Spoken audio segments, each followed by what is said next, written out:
Welcome to a very wet January morning in Cumbria on the River Gelt in the Eden Valley, and it's just been in massive flood. In fact, it's actually fallen off a foot or two since last night. This is all part of Storm Christoph. So we're here to just take a look at the fixed trail cameras that monitor the local mammal and other populations. Obviously, we weren't expecting quite such a dramatically wet and flooded day. So I've got a salmon fishing wading stick here for safety. I'll just be taking you around 3 different cameras and how we selected the site and what to look out for anyone who's trying to use trail cams in a similar site. So here we've got it's an ancient oak tree that's probably several hundred years old, and maybe 100 years or more ago it fell over this beck that's flowing into the River Gelt, and it's produced a natural bridge for mammals and other animals to cross, save getting their feet wet, particularly when the beck's in flood like this. And again, you're on the lookout for little bits of fur caught in like an old fallen fence here. You often see bits of badger fur and other things that might signal you to the fact that it's a good place. And also looking out for animal footprints, so like roe deer prints, cloven hoof are pretty obvious, badger prints are fairly easy to distinguish from dogs and foxes. So those are the sort of signs you're looking for a likely spot. So this camera here has been here for just under 2 years, and when we discovered it was such a good spot, particularly that there were otters, we put another 2 trail cameras out further down the beck to see the otters swimming up the river and anything travelling up the beck. Although interestingly, the otters don't seem to use the mouth of the beck. They must come out the river onto the bank and sneak round here somewhere, so they tend to miss the lowest of the 3 cams. I haven't quite worked out their route yet. So I'm going to just pop down here, hopefully not fall in, and I'll take you through how to position the cam.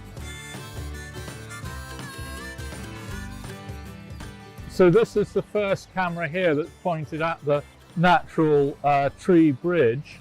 I've just switched it off so that we're not filming ourselves, and I've just opened the semi-waterproof casing, and there's an SD card in there which I'm going to change in a minute, and then the battery casing is down there, and you can view the last few clips on playback. To just, when you're checking the cam, it's best to double check that it's pointing in exactly the right direction, so you can get a rough idea of the last few films for over the last week or 2 since I last checked it. Now the camera's held in place by sticks. It's got a strap that goes around the tree. You can bang a post in if you haven't got a tree, and you fine tune where it's pointing by putting these sticks between the camera, the strap and the tree to make sure it's very precisely pointed where you want. And obviously here you can see the river can be another foot or 2 up above what it is now. It's pretty dramatic as it is now, but it's such a wide floodplain here, it's unlikely, even if we got a lot more rain than we have now, that the level would come up.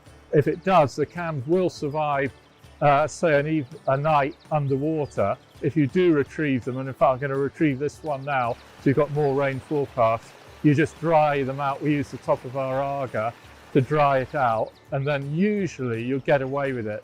And you can also put the cam in with a bag of dried rice, which will dry out moisture, or little silica gel sachets that come with leather goods and what have you. So this is the natural mammal bridge in more detail.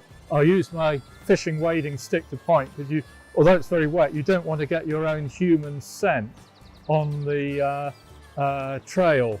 So this is where they tend to spraint, this natural knobble coming out from the trunk of the tree. Every mammal that comes past will pause and spraint on that. And normally you can see some little bits of otter spraint, polecat spraint, other mammals round about here, but because it's been so wet, you can't see it. But I think all the paw prints have washed away as well. and then round that. I'm not going to risk walking across it in this. I wouldn't want to leave a scent trail, but you can see how beautiful the fallen tree is that they'll walk along. And obviously you'll see clips of them doing that on the film. So we've got another camera here set up to capture anything that actually comes up the main river and comes into the mouth of the beck. So there's often a heron that hangs on around there fishing, and we've seen it catch a wild brown trout. They're not stocked here, probably about 2.5 pounds, and swallow it whole. You have seen some small fish either coming up or going down the river. It's difficult to identify them from the camera, but they're probably salmon or sea trout smolts moving back down in the spring, or they could be elvers. It's difficult, but there's certainly some fish activity. And the otters, as I say, don't actually head up the beck mouth here. They must come up the bank somewhere else and sneak round the back of me. We've also had roe deer swimming across the river here, not when it's been quite so wild as this.